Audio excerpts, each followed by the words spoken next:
علیکم، احمد آسم رو۔ اسرائیلی حملوں کے بعد ایران اسرائیل جنگ چھڑ چکی ہوئی ہے۔ اسرائیل نے مزید حملے کیے ہیں، ایران بھی مسلسل جواب دے رہا ہے، لیکن سوال یہ پیدا ہو رہا ہے کہ اب اسرائیل کون سا مہلک حملہ کرے گا جس کا اندیا بلکہ جس کا واضح اعلان امریکی صدر ٹرمپ نے کیا تھا، کیونکہ نیتن یاہو نے کہا ہے کہ انہوں نے اس ایران پر حملہ کرنے سے پہلے امریکی صدر ڈونلڈ ٹرمپ کو بتا دیا تھا کہ وہ حملہ کرنے جا رہے ہیں۔ اب ٹرمپ کہہ رہے ہیں کہ اگلا حملہ مزید خطرناک ہوگا، تو کیا ایٹمی حملہ کیا جائے گا، جوہری ہتھیاروں کا استعمال ہوگا ایران کے خلاف، یا پھر ایران کے جو سپریم کمانڈر ہیں آیت اللہ خامنائی وہ اگلا نشانہ ہوں گے اسرائیلی حملوں کا؟ کیونکہ ایک بات جو سامنے آ رہی ہے وہ یہ ہے کہ اس رجیم کے دوران، یعنی جو موجودہ حکومت ہے یا جو انقلاب ایران کے بعد قیادت سنبھالنے والی جو ایرانی قیادت ہے ایران کی، اس کے ہوتے ہوئے ایران پیچھے نہیں ہٹے گا۔ ایران کے پاس آپشنز کیا ہیں؟ یا تو ایران سرنڈر کرے، جو کچھ ٹرمپ اور اسرائیل کہہ رہا ہے وہ مان لے، یا پھر وہ لڑائی لڑے، پھر جو ہو سو ہو، اور پھر اس کے بعد جس وجہ سے یہ جنگ چھیڑی گئی ہے، ایران کے اوپر حملے کیے گئے ہیں، وہ ہے ایران کی ایٹمی طاقت۔ یعنی ایران کے اوپر الزام یہ ہے کہ وہ ایٹم بم بنا رہا ہے، وہ جوہری ہتھیار بنا رہا ہے، اور اس سے روکنے کی ایران کو کوشش کی جا رہی ہے۔ حملے اسی سلسلے میں کیے گئے ہیں۔ یہی بات ٹرمپ نے کی۔ ٹرمپ نے اپنے بیان میں کہا کہ بے شک ایران جوہری ہتھیار بنانے، ایٹمی طاقت بننے کے بالکل قریب کیوں نہ پہنچ جائے، مگر ہم اس کی کوشش کامیاب نہیں ہونے دیں گے، یعنی ایران کو جوہری طاقت نہیں بننے دیں گے۔ تو اب ایران کے پاس آپشنز کیا ہیں؟ اور سوال ایک یہ بھی پاکستان میں اٹھایا جا رہا ہے کہ پاکستان کو کیا کرنا چاہیے۔ تو ان معاملات پر بات کریں گے، اور ساتھ ساتھ جو عالمی برادری کا رد عمل ہے اس پر بات ہوگی۔ کچھ تفصیلات جو سامنے آ رہی ہیں کہ کتنا زیادہ جانی نقصان ہوا ہے ایران میں۔ ایران کی فوج کی جو کمان تھی وہ تو ختم کر دی اسرائیل نے اپنے حملوں کے ذریعے، اور پاسداران انقلاب ہو یا ایران کی فوج ہو یا ایٹمی سائنسدان ہو، ان سمیت کوئی 80 سے زیادہ لوگ، اور کوئی 350 کے 80 سے زیادہ لوگ جو ہیں وہ شہید ہو چکے ہوئے، اور 350 کے قریب بتایا جا رہا ہے کہ زخمی ہیں۔ تو مزید آگے معاملات کس طرف جا رہے ہیں اس پر بات کریں گے، لیکن پہلے جو پاکستان کے متعلق ایک چیز سامنے آ رہی ہے، کیونکہ ایران ظاہر پاکستان کا پڑوسی ہے، اور ایران کے بعد اگلا ٹارگٹ اسرائیل کا، کم از کم امریکہ کا ہو نہ ہو، اسرائیل کا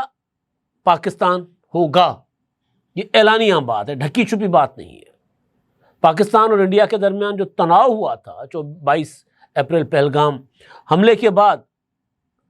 اس میں آپ نے دیکھا ہوگا کہ کس طرح اسرائیل کندھے سے کندھا ملا کر کھڑا ہوا تھا انڈیا کے ساتھ۔ وجہ یہ ہے کہ پاکستان واحد ایٹمی طاقت ہے اسلامی ملکوں میں، مسلمان ممالک میں، اور ایران ایٹمی طاقت بننا چاہ رہا ہے، جو کہ وہاں پر بذات خود جو عرب دنیا ہے ان کے لیے بھی قابل قبول نہیں ہے، لیکن سب سے زیادہ تکلیف اسرائیل کو ہے، اور اس کی وجہ سے ہی امریکہ کو تکلیف ہے۔ تو جو بننا چاہتا ہے ایک ایٹمی طاقت، ایک اسلامی ملک، اس کو روکنے کے لیے جنگ چھیڑ دی گئی ہے۔ جو موجود ہے ایٹمی طاقت یعنی پاکستان، تو اس کے خلاف اگر ایران پر یہ کامیاب ہو جاتے ہیں، ایران کو نقصان پہنچانے میں، ایران کو ناکام کرنے میں، یا یہ جو جنگ ہے یہ امریکہ اور اسرائیل جیت جاتے ہیں، تو ظاہر ہے پھر اگلا نشانہ پاکستان ہو سکتا ہے۔ تو لہٰذا ایران وہ دیوار ہے جو گرا کر اسرائیل جو ہے وہ پاکستان کو نقصان پہنچا سکتا ہے۔ اتنا آسان نہیں ہوگا ظاہر ہے، کیونکہ ایران کے تعلقات اڑوس پڑوس میں کسی کے ساتھ بھی ٹھیک نہیں ہے۔ پاکستان جو ہے وہ سفارتی اور اسٹریٹجیکلی بہت سے ممالک کا اتحادی بھی ہے۔ انڈیا کے ساتھ جنگ میں ہم نے دیکھا کہ چین ہمارے ساتھ کھڑا ہو گیا، ترکی ہمارے ساتھ کھڑا ہو گیا، آذربائیجان ہمارے ساتھ کھڑا ہو گیا، اور کئی ممالک ہمارے ساتھ کھڑے ہو گئے۔ ایران کے ساتھ ایران پر ہونے والے حملوں کی مذمت کے علاوہ اس طرح کوئی ساتھ نہیں کھڑا ہوا، کیونکہ ایران سفارتی طور پر اتنا بڑا کامیاب ملک نہیں رہا، یا اڑوس پڑوس میں اس کے جو معاملات ہیں کوئی ٹھیک نہیں رہے۔ تو ایران کو تو اگر وہ کامیاب ہو بھی گئے اسرائیل اور امریکہ مل کے، تو اس کے بعد پاکستان کو اتنا آسان ہدف نہیں ہوگا، لیکن ہدف ضرور ہوگا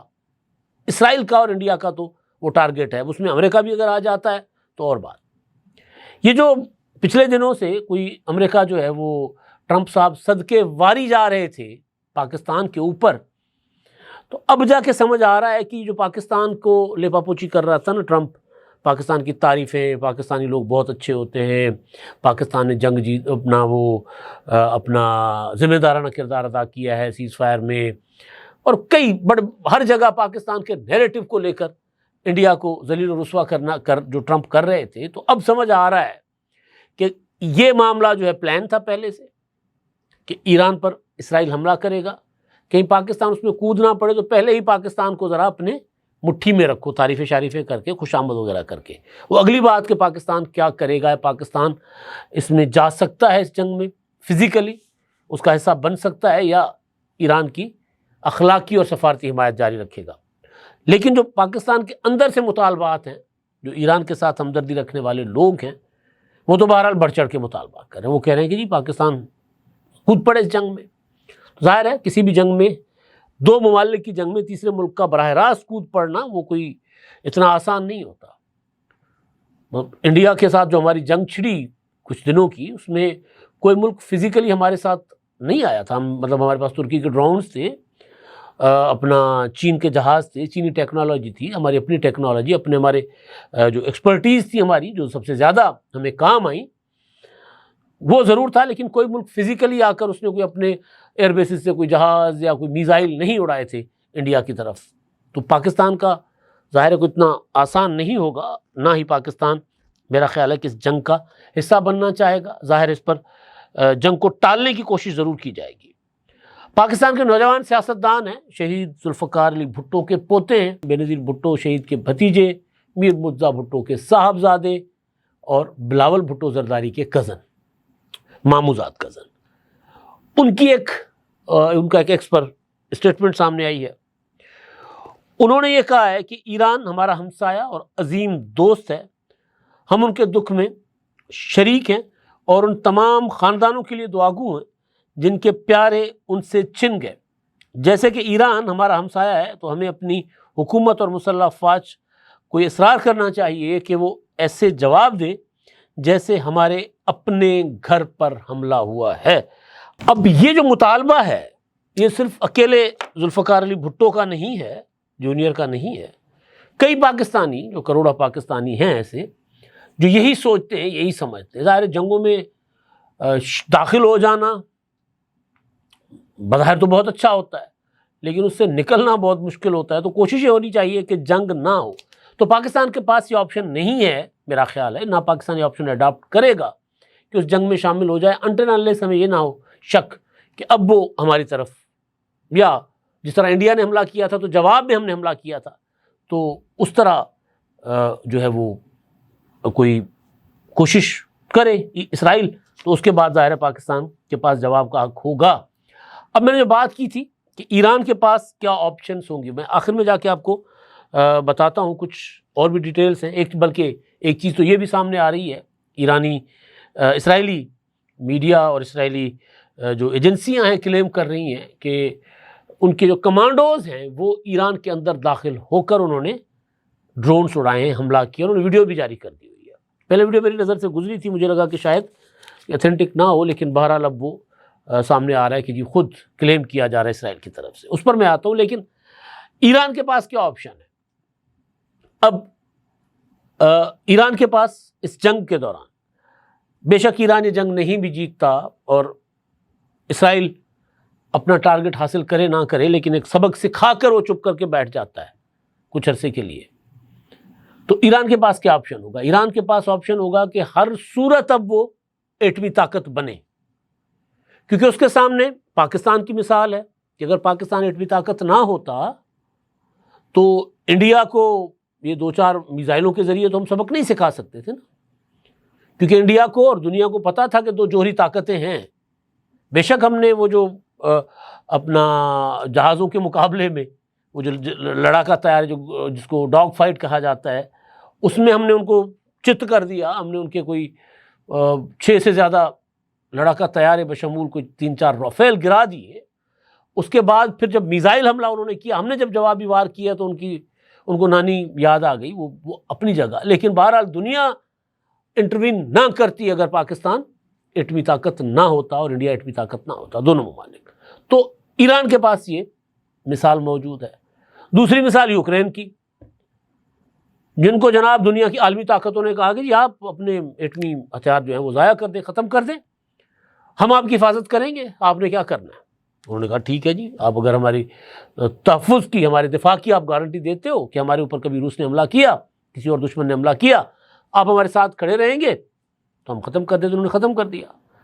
اب روس نے حملہ کیا، کچھ عرصے تک امریکہ اور یورپین کنٹریز جو ہیں ان کے ساتھ رہیں، لیکن اب ٹرمپ جو ہے وہ کہتا ہے تو پاگل ہے، میں ان کا ساتھ کیوں دوں. تو یہ مثال موجود ہے ایرانیوں کے پاس. تو وہ ایرانی جو ہیں کم از کم یہ آیت اللہ خامنائی یا ان کے فالوورز جو ہیں، جب تک وہ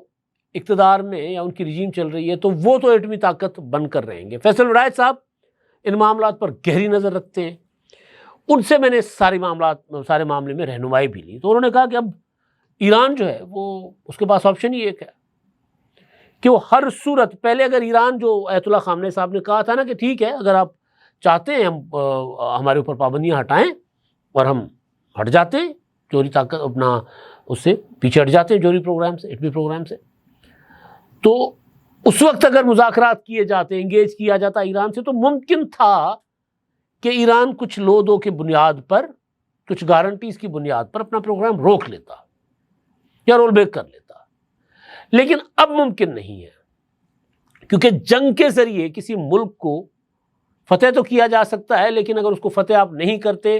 اور آپ تباہ کر کے چلے بھی جاتے ہیں تو دوبارہ وہ وہیں سے کام شروع کرے گا جہاں سے اس کا کام ختم ہوا تھا. تو اب ہر صورت فیصل ولایت صاحب کے بقول ایران جو ہے وہ ایٹمی طاقت بنے گا. اب وہ جو ٹرمپ صاحب دھمکی دے رہے ہیں کہ جی اگلا حملہ زیادہ خطرناک ہوگا، اب بھی وقت ہے ایران کے پاس، باز آ جائے، پیچھے ہٹ جائے، مڑ جائے، تو اس میں اگر ہم آپشنز پر غور کریں تو ایک تو آپشن سیدھا ہے کہ جی ایٹمی حملہ کیا جائے. اسرائیل جو ہے وہ امریکہ کے نقش قدم پر بھی چل رہا ہے، امریکہ کا لاڈلا بھی ہے، لاڈلا پتر ہے بھائی. تو جاپان پر، ہیروشیما اور ناگاساکی پر امریکہ نے حملے کیے تھے، ایٹمی حملے کیے تھے، جوہری ہتھیاروں کا استعمال کیا تھا. تو اگر اسرائیل کو لگا کہ وہ نہیں ایران کو سے جیت پا رہا یا ایران اپنے ارادوں سے پیچھے نہیں ہٹ رہا، تو وہ وہی کر سکتا ہے جو ٹرمپ امریکہ نے کیا تھا ہیروشیما اور ناگاساکی پر، یعنی ایٹمی حملہ. یہ آپشن ہے. دوسرا آپشن جو مہلک اور جو ٹرمپ نے کہا کہ زیادہ خطرناک ہوگا ایران کے لیے، وہ یہ ہے کہ جو انقلاب ایران کے بعد جو رجیم ہے وہاں پر اس کا ایک خاتمہ ہو جائے. تو اس کا خاتمہ جس طرح لیبیا میں کیا گیا تھا، جس طرح عراق میں کیا گیا تھا، اس طرح کیا جا سکتا ہے. یا پھر کم از کم آیت اللہ خامنہئی جو کہہ رہے ہیں کہ اسرائیل نے اپنی موت کو دعوت دی ہے، ان کو نشانہ بنایا جائے. کیونکہ جو ٹارگٹس ایران میں اسرائیل نے جن کو نشانہ بنایا، یعنی ان کے پاس مخبری بھی پوری تھی، صاف نظر آ رہا ہے کہ ان کے لوگ اندر ایران میں بیٹھے ہوئے ہیں. انہوں نے ایک ایک جگہ پر پن پوائنٹ کر کے بتایا کہ جی پاسداران ایران، انقلاب ایران کا چیف کہاں بیٹھا ہوا ہے، آرمی چیف کہاں بیٹھا ہوا ہے، وہ ایروسپیس کا جو چیف کہاں بیٹھا ہوا ہے، کون کدھر ہے، کہاں جو ہے وہ اپنے جوہری پروگرام کی تنصیبات کہاں کہاں پر ہیں. تو ایک ایک چیز پن پوائنٹ کر کے اسرائیل نے نشانہ کیا، یعنی مخبر تو اندر ہیں. تو یہ کتنا ایک مشکل ہو سکتا ہے اسرائیل کے لیے کہ اگر وہ چاہیں تو نشانہ نہ بنا سکے خامنہئی سب کو. تو ایک خطرہ موجود ہے اپنی جگہ کہ وہ اگلا حملہ، اگلی جاریت، اگلی بربریت وہ اس شکل میں کر سکتا ہے. تو اس کے بعد ظاہر ہے جو جنگ ہے وہ کہیں اور خطرناک شکل اختیار کر جائے گی. تو یہ اسرائیل کے پاس جو آپشنس ہیں کہا جا رہا ہے، ایران کے پاس آپشنس میں نے بتا دیے، اسرائیل کے پاس آپشنس جو ہیں وہ یہ بتائے جا رہے ہیں۔ اچھا، اب ساری صورتحال کے دوران جو مختلف ممالک نے انگیج کیا ہے، رابطے کیے ہیں ایران کے ساتھ،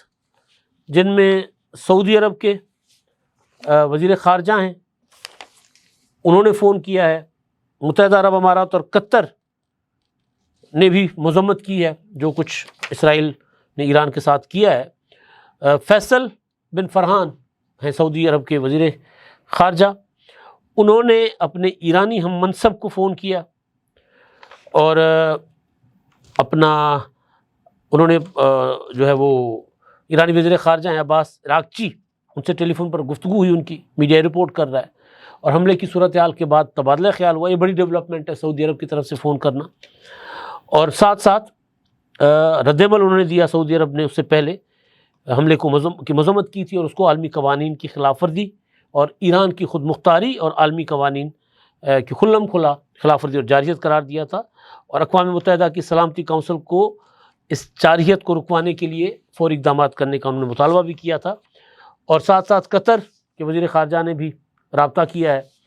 پاکستان، میں نے پہلے بھی آپ کو پہلے ولاگ میں بتا دیا تھا کہ پاکستان کی جو پوری کی پوری قیادت ہے، صدر، وزیر اعظم، وزیر خارجہ نواز شریف، بلاول بھٹو زرداری، سب نے اس کی مذمت کی ہے۔ بلاول بھٹو زرداری برسرز میں تھے، پاکستانی جو مشن لے کر وہ دنیا جہان میں پھر رہے ہیں انڈیا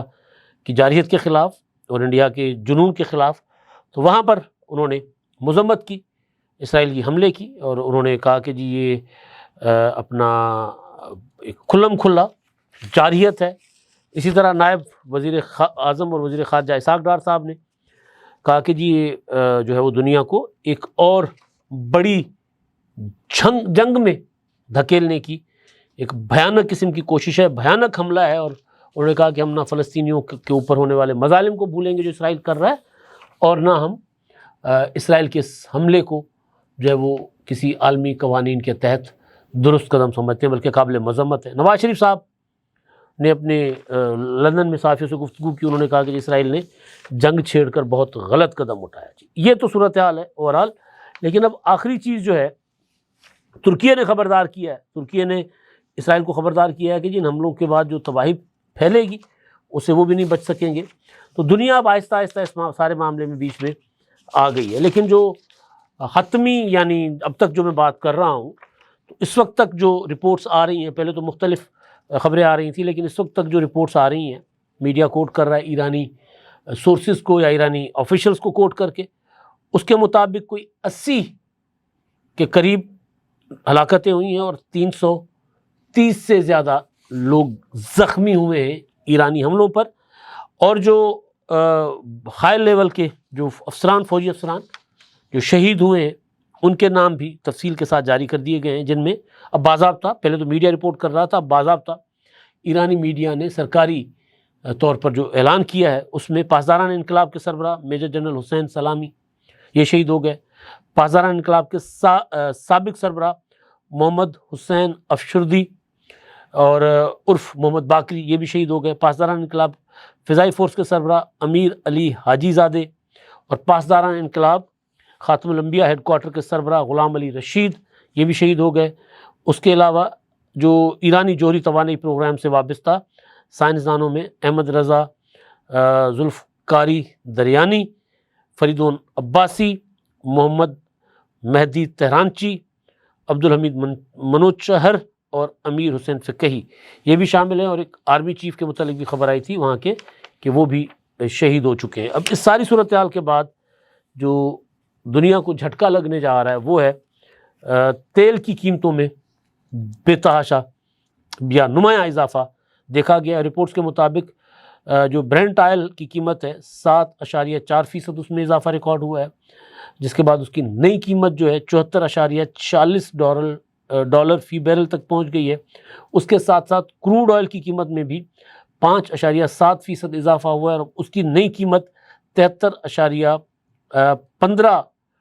ڈالر فی بیرل ہو گئی ہے۔ یہ کشیدگی کے کئی اور ظاہر جو ہے وہ ریزلٹس، کوئی نتائج